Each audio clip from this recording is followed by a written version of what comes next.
没有我的失落。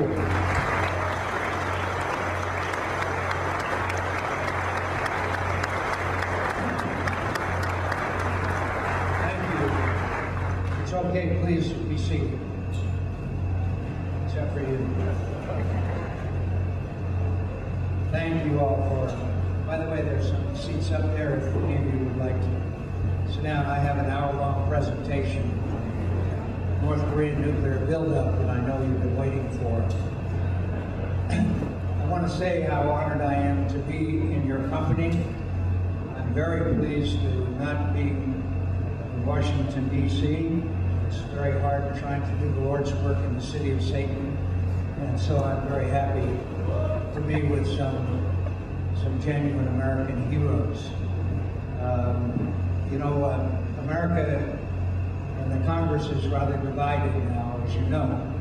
In fact, the approval rating of Congress, as I last checked, is at 11%. I've not met anyone in the 11%. Is there anyone here in 11%? I'd like to meet you. They're now down to paid staffers and blood relatives. So I'm very happy to be able to spend some time with you, America's genuine heroes, men and women who have agreed to serve their country in difficult times. I'm especially proud to be amongst those of you that have decided to remain in the service of the military. I believe that, as the General mentioned, I've had a long and varied career. And I can promise you that those that I know best and love most are those that I had the honor of serving with a long time ago and far away. And the war that I fought in, America was deeply divided. Americans did not appreciate the service and sacrifice of those that fought in the Vietnam War. I can assure you, no matter how Americans feel about our involvement here, I have not met a single American that doesn't think you are the best, that you are the best of America, that you are willing to come and serve on behalf of someone else's freedom. And I believe history will judge you as genuine heroes, because no one forced you to come here and no one forced you to serve. Yet you have agreed to serve and continue to serve. And that, to me, not only says a lot about you, but it says a lot about America. On this 4th of July, many Americans will be at the beach, they'll be in the mountains, they'll be at the barbecue grill, they'll be enjoying time with their families, all of which you will not be enjoying. But I can assure you that most American families will pause at some time today and look at the American flag, and they will say, thank God we have men and women who are serving our nation in all four corners of the earth. In all four corners of the earth, Americans have shed their blood, usually in someone else's freedom. And those killing fields that were once beaches and mountains where we fought and died are now peaceful places. And someday Afghanistan will be a place of peace, democracy, freedom. And the Afghan people will look back on you and say, thank you. Thank you for what you did for our freedom. I don't have to tell you what it was like here in Afghanistan under the rule of Taliban. Not too far from here, regularly, usually on the weekend, they would bring women and hang them from the goalpost in the soccer stadium in Kabul because they had done something like expose their faces or done something that was in violation of the rigid Islamic Taliban interpretation, a perverted interpretation, by the way, of the Quran. And now, young women all over Afghanistan are able to go to school and learn, and take part in this very, very fledgling democracy. And now, men and women are able to register to vote. And now they have a chance, and I emphasize a chance, to live in freedom and democracy. That's what America is all about. That's what our country is all about. And we can't win every war, we can't fight every battle. And we've been in this one a long, long time. I meet people here who are on multiple tours, who have been in Iraq, Afghanistan, Iraq, Afghanistan, and have served in ways that are, frankly, more unusual than in almost any conflict that we've been engaged in. So I thank you for your service and your sacrifice. And on the 4th of July, I often think about the experiences that I had when I was a guest of the North Vietnamese for 5.5 years. And I'd like to tell you that by telling you a little story that I usually think of on the 4th of July.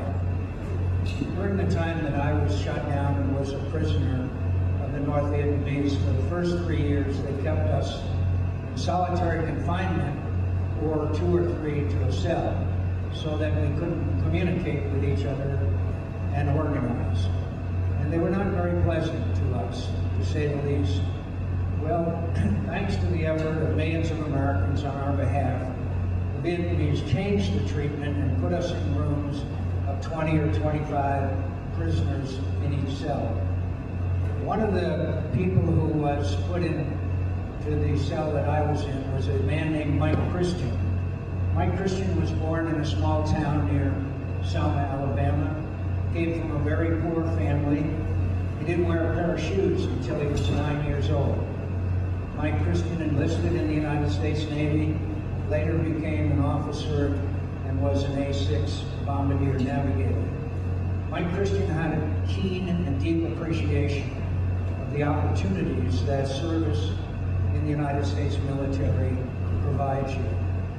Well, as part of the change in treatment when they moved us into the cell, they allowed us to have some packages, some of us some packages from home. In those packages would be some of the small articles of clothing like a handkerchief or underwear. And the uniform that we wore in prison was a blue shirt and blue trousers that looked like pajama trousers and sandals that were cut out of automobile tires. I strongly recommend them. One pair lasted me 5.5 years. And so Mike Christian got a piece of white cloth, a piece of red cloth, and on the inside of his blue shirt, he sewed the American flag. Every evening before we would have our bowl of soup, we would put Mike Christian's shirt on the wall of our cell and say the Pledge of Allegiance. Now, I admit to you that saying the Pledge of Allegiance normally is not the most important part of our day.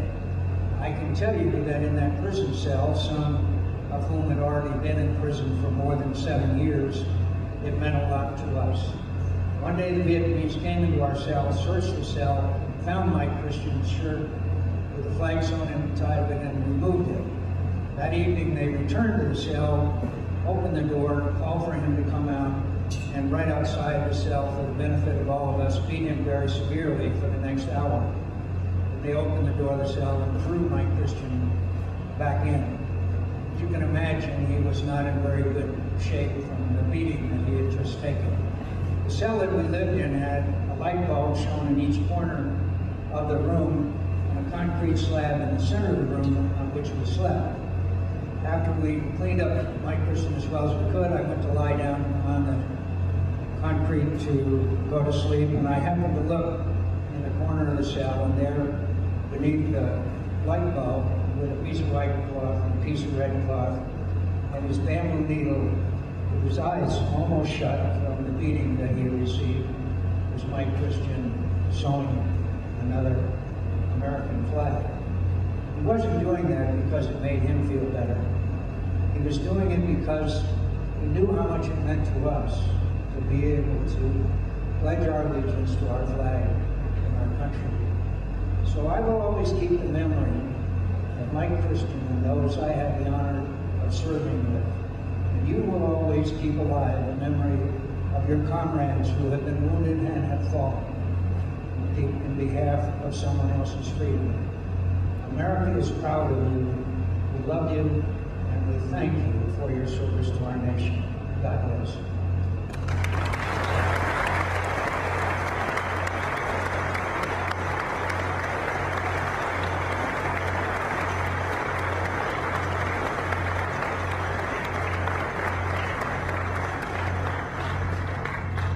At this time, Senator McCain will prompt Chief Petty Officer Phillips to Senior Chief Petty Officer. On the reference no person 1420-060, you are hereby authorized to assume the title and wear of the uniform of a Senior Chief Petty Officer, effective immediately. Your appointment carries with it the obligation that you willingly accept greater responsibility. Occupying now a position of greater authority, you must strive with renewed dedication toward the value ideal of service with honor.